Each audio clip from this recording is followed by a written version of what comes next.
छत्रपती शिवाजी महाराज की तमाम आंबेगाव तालुक्यातील जनतेला आजचा निषेध मोर्चा ज्या कारणाने आपल्या समोर येतोय त्या कारणाची पार्श्वभूमी आपल्या समोर येणं गरजेचं आहे। गेल्या महिनाभराच्या कालावधीमध्ये संपूर्ण परिसरामध्ये एक पावसाळ्यामध्ये वादळ उठतंय आणि त्या दुधाच्या रूपामध्ये उठतंय आणि गावागावातल्या घराघरातल्या आणि छोट्या बालकापर्यंत जाऊन पोहोचतंय। काय आहे दुधाचं वादळ? एक मला काळ आठवतोय 1900 साधारण 2000चा काळ होता, 2000 सालाचा। या तालुक्यामध्ये वेगवेगळ्या सहकारी दूध संस्थेच्या माध्यमातून शेतकऱ्याला मदत व्हावी, त्याला जोडधंदा असावा आणि जोडधंद्याच्या माध्यमातून शेतकऱ्याने गायी जनावर आपल्या गोठ्यात आणली। त्याच्यातलं काहीचं दूध आपल्या परपंचात वापरलं, राहिलेलं दूध डेअरीच्या माध्यमातून सहकार संघाला घातलं आणि सहकार संघाच्या माध्यमातून त्या आमच्याच कुटुंबातली काही लोक मुंबई पुणे परिसरामध्ये नोकरी व्यवसायाच्या निमित्ताने गेले। त्यांच्या मुलांना आणि त्यांना दूध जीवनावश्यक वस्तूमध्ये गेल्यामुळे त्यांना प्रत्येकाला त्याची गरज वाटली आणि ते दूध घेऊन त्यांना परपंच ते ठीकठाक करायला लागले। टप्प्याटप्प्याने काळ बदलत गेला। 2008 साली एक गुन्हा आंबेगाव तालुक्यामध्ये दाखल झाला। तो दूध दाखल झालेल्या गुन्ह्याची पार्श्वभूमी आपल्या समोर याच्यासाठी मी सांगतोय का संदीप लोढा नावाच्या एका माणसानं आपल्या परिसरात स्थापन झालेल्या दुधाच्या डेअरीमध्ये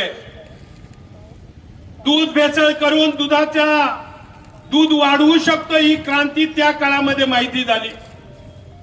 जेव्हा ही 2008 साली झाली, त्याची सुरुवात जर पाहिली तर 2003 साली त्याची सुरुवात झालेली होती।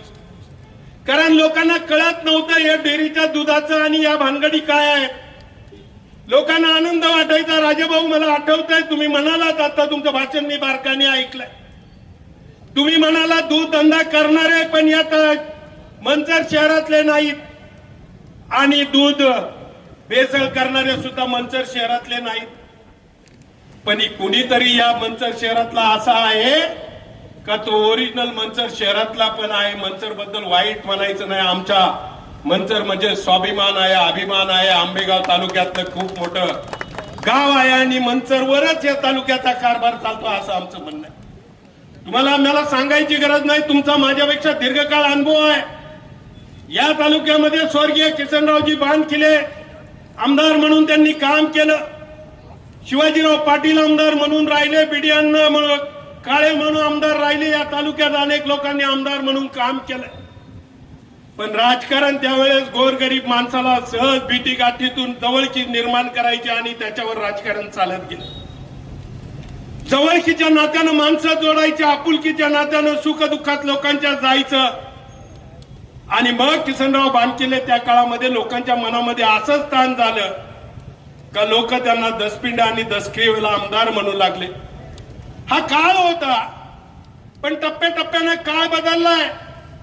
90 सालापासून आम्ही राजकारणात आहे, 90 ते 2000 पर्यंत काही सांगणार नाही, पण 2000च्या नंतरचा काळ बदलला। या तालुक्याला मंत्रीपद मिळाले, 1999 च्या दरम्यान मंत्रिपदाचा काळ या तालुक्यामध्ये आला आणि सोबत असणारी आम्ही सगळी मंडळी होतो।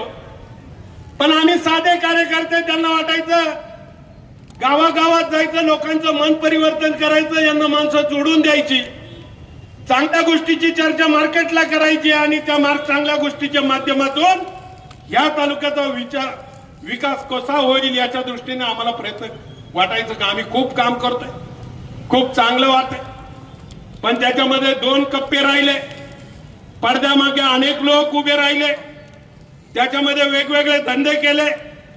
धंद्यामध्ये महत्वाचा दूध संघ अडचणीत आणून खासगी दूध संघ उभे राहिले आणि तरी आम्हाला आनंद व्हायचा। आमचे तालुक्याचे लोकप्रतिनिधी त्यावेळेस सांगायचे की आम्ही इथल्या तालुक्यातल्या 2000 लोकांना त्यांना व्यवसाय दिला, त्यांना नोकऱ्या दिल्या. त्या काळात सांगायचं 2000 लोकांना नोकऱ्या आणि व्यवसाय दिला. पण टप्प्याटप्प्याने लोकांना कळायला लागलं इथल्या माणसांना नोकऱ्या देण्याऐवजी बिहारचे आणि युपीचे भैये या ठिकाणी आणून हजारो भैये या परिसरात तुम्हाला दिसत आहेत. मला याच्या संदर्भात एकच सांगायचं मित्रांनो, एखाद्या गोष्टीचा या पाठीमागचा इतिहास याच्यासाठी सांगितला की कोणत्याही गोष्टीचा अभ्यास करायचा असेल, कोणत्याही गोष्टीचा इतिहास माहिती असायला पाहिजे असतो. त्यावेळेस इतिहासाशिवाय आणि भौगोलिक परिस्थितीशिवाय तुम्ही समाजकारणही करू शकत नाही, राजकारणही करू शकत नाही आणि लोकांना न्यायदान सुद्धा करू शकत. या तालुक्याची परिस्थिती पाहिली की टिंबे धरणाच्या वर असणारी 40-50 गावं जर पाहिली, आदिवासी माणूस रात्रंदिवस काबाड कष्ट करून पिचून त्या ठिकाणी मिळालं, त्याला पाण्याचा तपास नाही, शेतीला पाणी नाही. खालच्या परिसरात गेल्या लोणी धामणीच्या परिसरामध्ये लोक पाण्यामध्ये आहेत, पाण्यापासून वंचित आहे. आजही त्यांना या वर्षभरासाठी उन्हाळ्यामध्ये पाण्याचा टँकर द्यावा लागतोय. सगळा मी अभ्यास केला. माझ्या समोर अभंग बसले होते, त्यांना मी विचारलं, ChatGPTला विचारा या तालुक्यामध्ये दुधाचं संकलन किती आहे. लगेच ChatGPTने उत्तर दिलं, या राज्याला दुधाचे साधारण 2.5 लाख लिटर, 2.5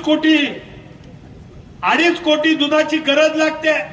पण साधारण संकलन प्रक्रिया साधारण 2 लाख कोटीवर होते. आणि त्याच्यावर सहज दुसरा प्रश्न ChatGPTला विचारला तर त्यांनी त्या ChatGPTने दिलेलं उत्तर गेल्या 8-15 दिवसामध्ये त्यांना विचारलं आम्ही की हे सगळं चालू झाल्याच्या नंतर दुधाचा भेसळचा प्रश्न पुढे आल्यानंतर वेगवेगळे पदार्थ आणि दुधामध्ये किती घट झाली त्याचं प्रमाण सांगा. ChatGPTने उत्तर दिलं की 25% दूध संकलन मध्येच घट झालेली आहे. ही वस्तुस्थिती या महाराष्ट्रातल्या प्रत्येक माणसाला. 75 लाख लिटर या महाराष्ट्रामध्ये दूध कमी झालंय. सहज विचारलं महाराष्ट्रामध्ये कोणत्या भागामध्ये दुधाचा जास्त पुरवठा होत आहे, तर राजाभाऊ त्या दुधाच्या पुरवठा होणाऱ्या जो जिल्हा आहे त्याच्यामध्ये पुणे जिल्हा 1 नंबरला ठरला. मग इंदापूरची डेअरी असेल, मनसरची डेअरी असेल, अवसरीची डेअरी असेल, हे सगळे लोक इथून पुरवठा जास्त प्रमाणात होतोय. मग पुरवठा असणाऱ्या भागातूनच संकलन प्रक्रिया आता का मंदावली हा माझा प्रश्न. ज्या भागामध्ये प्रोसेस युनिट सारखी चालू होती, सारखं त्यामध्ये वेगवेगळ्या प्रकारचे पदार्थ बनवत होते, आज त्या प्लांटला गेल्या 3 दिवसापासून स्वतःहून त्या प्लांट बंद केलेला असणारे स्टॉक रात्रंदिवस हालून नदीला काही टाकतात. अहो घरी जायला निघालो, बाजूला अवसरीची ओढा आहे, 2-2 टँकर एका टायमिंगला खाली होतात. काय खाली होत आहे पाणू पाहायला गेलो तर संपूर्ण परिसर आणि शेतीमध्ये असा फेसकूट फिरलेला आहे. पावसाची संधी घेतली, पावसाच्या कालामध्ये पावडर आणि केमिकल इतकं ओतलंय का बोलता सोय नाही त्याच्यामध्ये. मला या प्रश्नामध्ये फक्त एकच प्रश्न आपल्या सगळ्या ग्रामस्थांना विचारायचा. गेल्या 8 दिवस 15 दिवस इथून हा प्रकार चालू आहे. लोकांना वाटतं याचं वाटोळं झालं पाहिजे, त्याचं पार त्याला फाशी झाली पाहिजे, त्याला सगळं झालं पाहिजे हे मनामध्ये वाटतंय. पण बाबांनो, ज्या दिवशी फाशी द्यायची आहे या राज्यामध्ये एक मुंडे साहेब एखाद्या विभागाचा चार्ज घेतो आणि एवढं मोठं असणारं राज्य, 11 कोटी लोकांचं असणारं राज्य, या एकाच राज्यामध्ये एकच कर्तबगार माणूस आहे का मुंडे साहेब, अशी काही गोष्ट आहे. पण लोकांना विश्वास द्यायला लागलाय की हे मुंडे साहेबच काहीतरी करू शकतील. उद्याच्या काळात त्यांची बदली झाली तर या तालुक्यातील नाही राज्यभरातली जनता ते सहन करणार नाही. काल परवा मी सगळं विधानसभेचं अधिवेशन चाललं होतं. मी या सगळ्या बहात्तरांना खूप मोठा धन्यवाद देतो. अरे आमदार म्हणून ज्या भागाभागातून आले असतील आणि प्रश्न मांडत असतील ते प्रश्न त्यांनी त्या जिथं मांडले त्या विधानसभे मांडले आणि गावागावाच्या प्रत्येक घटकाला सोशल मीडियाच्या माध्यमातून ते ऐकायला मिळाले. त्यांच्या माध्यमातून माहीत झालं, जागृती माहीत झाली आणि काम करायला तुम्हाला आणखी काही सुईचं झालं. पण या तालुक्यामधला विचार तुम्ही जर घेतला तर मला असं वाईट वाटायला लागलं, ज्यांच्या नेतृत्वाखाली दीर्घकाळ काम केलं, जे मोठे व्हावे म्हणून रात्रंदिवस आम्ही काबाड कष्ट केलं, ते लोक मात्र तोंड उघडायला तयार नाहीत. हा कुठली पद्धत आहे? आमदार साहेब, या तालुक्याने तुम्हाला 8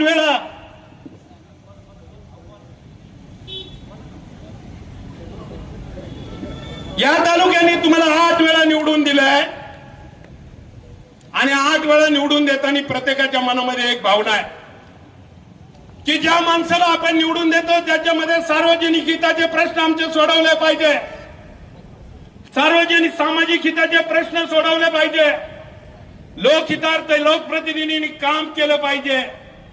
आणि अख्ख्या अधिवेशनाच्या कालावधीमध्ये या तालुक्याचा लोकप्रतिनिधी शब्दाने बोलू शकला नाही. याच्यापेक्षा वाईट गोष्ट कोणती? का बोलू शकत नाही? काय दडलं याच्या सगळं पाठीमागं? काय लोकांच्या जीवनमान प्रश्नाच्या संदर्भात लोकांच्या मरणाचा प्रश्न उभा राहतोय आणि या तालुक्यातला लोकप्रतिनिधी म्हणून तुम्ही का बोलू शकत नाही? हा खरा प्रश्न. आठवतोय, मी 2-3 गोष्टी आपल्या मुद्दामून निदर्शनात आणून देतोय. प्रवीणराव, थोडं कधी कधी जर आपण सरळच कानावर नाही घातलं आणि लोकांनी आज देवदत्त ऐकलं नाही तर कदाचित तुम्ही या लोकांना सांगितलं नाही. शेवटी नेतृत्व करणारी माणसं ही मर्यादित असतात, विरोधात आणि ठाम भूमिका घेणारी काही मर्यादित माणसं असतात. मी 8 दिवसापूर्वी बाहेर गेलो तर मला सारखे फोन यायचे, भाऊ तुम्ही इकडे तालुक्यात दिसत नाही, तुम्ही या दुधाच्या संदर्भात काही भूमिका घेणार आहेत का नाही? मी त्यांना परत प्रश्न करायचा, अरे बाबांनो, समजा मी 8 दिवस हा तालुका सोडून गेलो, जे काही लोक आहेत त्याच्यासाठी प्रयत्न करतायत, पण तुम्ही काय, तुमचा सहभाग त्याच्यात किती आहे? त्यावेळेस एका माणसानं मला सांगितलं, बाबांनो, कदाचित या तालुक्यातल्या जनतेच्या मनामध्ये, प्रत्येकाच्या मनामध्ये आज जो विचार आहे तो जर त्यांनी सांगितला, सगळेच माणसं तुमच्यासारखी धाडशी असू शकत नाही, तुमच्यासारखी हिंमत असणारी माणसं असू शकत नाही. कदाचित आम्ही समोर दिसणार नाही, पण तुम्हाला उद्याच्या काळामध्ये या तालुक्यामध्ये ही जनता काय आहे हे दाखवल्याशिवाय राहणार नाही. त्याच्यासाठी तुम्ही भूमिका घेऊन पुढे जा. मी आमच्या सगळ्या पक्षाच्या कार्यकर्त्यांना खूप धन्यवाद देईन. आम्ही इथं आलो आता कोणत्या पक्षाचा नेता म्हणून आलो नाही, कोणत्या पक्षाची भूमिका मांडायची म्हणून आलो नाही. मी जयशिंगरावला सहज बोलत होतो, जयशिंगराव, राज्यामध्ये सरकार आपलं आहे, पण आपल्याला आज या भूमिकेवर यावं लागले का लोकहितार्थासाठी लोकांच्या रस्त्यावर बसण्याची वेळ आली. आणि बोलता बोलता सांगितलं, आठवतंय तुम्हाला, म्हटलं आपल्या मधल्या काळात बिबट्याचा प्रश्न तयार झाला, हजारो लोक रस्त्यावर बसले आणि गुन्हा मात्र अण्णा ज्यांच्यावर दाखल झाले ते फक्त या व्यासपीठावर उभे आहेत तेवढ्यांवरच गुन्हा दाखल झाला. याच्यात अनेक त्यावेळेस राष्ट्रवादी पक्षाची माणसं सामील झाली होती, पण त्यांना या तालुक्यातल्या लोकप्रतिनिधींनी बसून एक उत्तम प्रकारचं काम केलं. त्यांचे महत्वाचे माणसं बाजूला काढले आणि या बाकीच्या लोकांवर गुन्हे दाखल केले. पारगावला बसलं, पारगावला गुन्हा दाखल झाला, मंचरला बसलं, मंचरला गुन्हा दाखल झाला. कांद्याच्या प्रश्नाला देवदत्त निकम रस्त्यावर बसले, त्यांच्यासोबत अनेक कार्यकर्ते बसले, गुन्हा त्यांच्यावर दाखल झाला. आणि मग माझा या तालुक्यातल्या आमदारांना सवाल आहे, अरे लोकप्रतिनिधी म्हणून 8 वेळा तुम्हाला या तालुक्याचं नेतृत्व करायची संधी दिली आणि तुम्ही मात्र या तालुक्यामध्ये ज्या पद्धतीने वागताय, तुमच्या पक्षातला एकाही कार्यकर्त्याला याच्यामध्ये आज जे आंदोलन पुकारायचं ठरवलं, हा कोणाच्या पक्षाचा हितकारक विषय नव्हता, पण राष्ट्रवादीचा प्रमुख माणूस या टेबलवर आला नाही, व्यासपीठावर आला नाही. अरे मला त्या कार्यकर्त्यांना जाहीर आव्हान आहे, बाबांनो, हे सगळं पक्षाचं जे पांघरायचं असतं ते किती टाइम पांघरायचं असतं? घरच्या घडी कमीत कमी पहिलं कुटुंबाचा विचार कर. अरे दुसऱ्याचा विचार करता करता तुझं कुटुंबाचं फार वाटोळं झालंय. माझ्या पाटाच्या कडेने असणारी गावं सगळी पाहिली तर जवळजवळ 400च्या वर लोक कॅन्सर मध्ये पाय. आणि मी सहज मधल्या काळात एक वातावरण आलं, म्हणले ते जास्त खतं घातल्यामुळे कदाचित त्यांना कॅन्सर होत असतं। आज लोक सांगायला लागली खताचा इफेक्ट कमी आहे, या पाण्याचा इफेक्ट जास्त आहे, याचा परिणाम आमच्या परिसरामध्ये होत आहे। जसं राजाभाऊनी त्याच्या भावाच्या संदर्भात भूमिका मांडली, अहो या तालुक्यातल्या माझ्याही 2 बहिणी कॅन्सरनी मृत्युमुखी पाडल्या। प्रश्न आमच्या जीवनाशी आलाय, मरणाशी आलाय। मग आम्ही विचार करतोय उद्याच्या काळामध्ये ह्या लोकांना, ह्या तालुक्यात जनतेला कोण न्याय द्यायचा असेल त्याच्यामध्ये आमचे किती बळी गेले तरी चालतील, पण आम्ही त्यांच्या पाठीमागे भक्कमपणे उभं राहिल्याशिवाय राहणार नाही। ज्यांनी भेसळ केली ते काय आमच्या जवळचे नाही असं पाहिजे, पावसावर कुठेतरी उभे आहेत, आमच्या जवळचे नाही असं नाही, पण जे लोक आहेत ते पाहिले ते आमचे मित्रमंडळीच आहे, त्यांचे आमचे कोणत्या ना कोणत्या कारणाने संबंध आलेला आहे। पण बाबांनो गेल्या 25-30 वर्ष आम्ही राजकारण करतोय, या तालुक्यातून एकही चुकीच्या पद्धतीने रुपया गोळा केला नाही, धंदा केला नाही, त्याच्यावर परपंच चालवला नाही। पण तुमची छाती ठोकून इथे येऊन सांगायची हिंमत आहे की तुम्ही केलेले हे मिळवलेले पैसे तुम्ही 1000 कोटीचे नाही, 5000 नाही, 10,000 कोटीचे मालक होऊ द्या, पण त्याच्यात मिळवलेला पैसा लोकांच्या तळतळाटाचा, त्यांच्या दुःखाचा, त्यांच्या अडचणीचा पैसा एवढं डोक्यात ठेवा। हा पैसा घेऊन तुम्ही समाधानाने जगू शकणार नाही। काही काळ तुम्हाला बरं वाटेल, भारी भारी गाड्यामध्ये हिंडाल, पण दीर्घकाळ त्याची ते पिऊन टिकणार नाही, मग त्याच्यातले अनेक प्रश्न उभे राहतील। माझी आजच्या दिवसाच्या खूप बोलायची मनोमन इच्छा आहे, आणि हे सांगितलं नाही तर कदाचित कमी पडेल, पण जे सांगत असताना माझी सगळ्या तमाम या आंबेगाव तालुक्यातल्या जनतेला एक विनंती आहे, नावं सगळ्यांची निश्चित झालेली आहे, कोणाला सांगायची गरज नाही, अरुणगिरांना सांगायची गरज नाही का हा याच्यामध्ये होता। राजाभाऊ तुम्ही मंचर म्हणून तुमची पोटतिडकीची भावना नक्की आहे, पण असं नाही का इथं आलेला सगळा माणूस मंचरचाच होता, तो बाहेरचा आहे। पोंदेवाडी पासून सुरुवात झाली, जिथं जिथं गावं दबावानं बांधली आहे, दुःखाने लोक कडक करताय जीवन, ज्यांना वाटतंय का इथं खूप मोठा अन्याय होता। शुभम वाळू सारखा गडी कोंदेवाडीत राहतो, प्रचाराच्या टायमिंगला 2-2, 5-5 हजार रुपये मताला वाटतो, आणि एक सीट निवडून आणायच्यासाठी या तालुक्यातल्या या तालुक्याच्या आमदाराच्या नेतृत्वाखाली तिथे काम करतो। आम्ही नक्की सांगू आम्ही गरीब आहे, सामान्य आहे, पण मेहनत करणारे, काबाड कष्ट करणारे सच्चे कार्यकर्ते आहोत। तुमच्या मेहनतीतला 1 रुपया सुद्धा आमच्या जीवनामध्ये नको आहे। आणि हेच लोक जे आज तुम्हाला दिसत आहेत, आज जरी कदाचित मुंडे हे फक्त तुमचं सगळं भरत आलेलं आहे हंडा हा, आणि हा भरलेला हंडा आता तुमचा कधी ना कधी तुमचा घेऊन बुडणार आहे, हे सगळं निश्चित झालंय। म्हणून जी मुंडे साहेबांची बदली तुम्हाला माहित नाही त्या काळात झाली, 8 दिवसाच्या कालावधीमध्ये 7 बदल्या झाल्या, त्यांना 7 खात्याचा चार्ज दिला, आणि 8व्या खात्याचा चार्ज हा भेसळ, अन्न भेसळ मध्ये त्यांना मिळाला।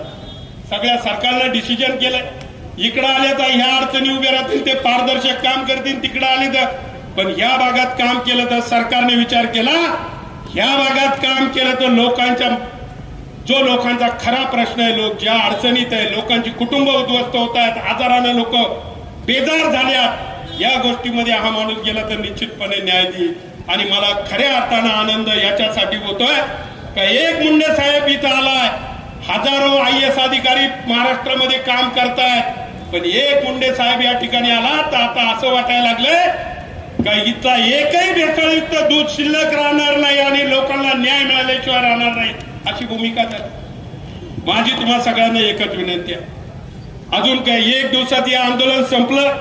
सकाळी गेलो महाराजांचा एका प्रवचनात दसऱ्याला गेलो तर त्या महाराजांनी आम्हाला सांगितलं, आंबेगाव तालुक्यातली लोक खूप म्हणजे आठवणीत न ठेवणारी माणसं आहे, विसर पडणारी माणसं आहे। मी समोर बसलोय, नारायणदादाला विचारलं परवा रात्री काय भाजी केली होती, तर सहजासहजी डोक्यात येत नाही। हे पुढचे लोक इतके हुशार आहेत, त्यांनी ठरवलंय जोपर्यंत याचं वादळ चालू आहे तोपर्यंत लय तोंडावर यायचं नाही, आणि 8, 10, 15 दिवसांनी हे वादळ शांत झालं का ऑटोमॅटिक पुढे येऊ।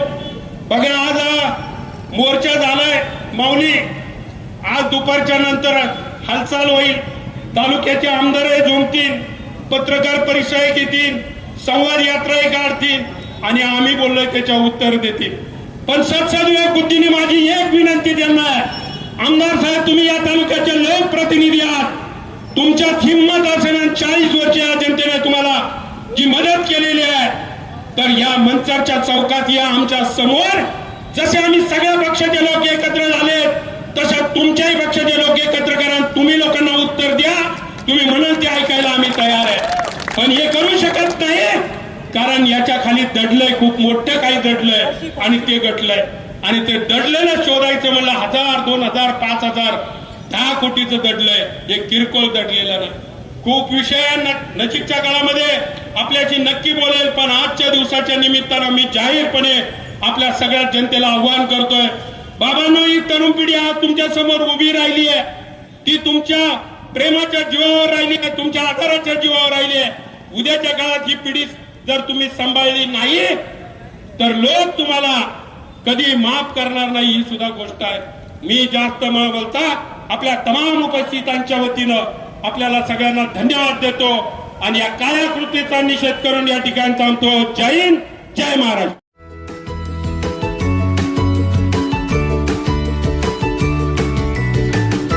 बातम्या शेतीच्या,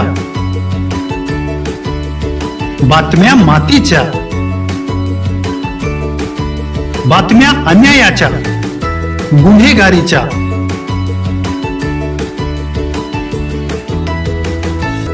राजकारणाच्या आणि समाजकारणाच्या,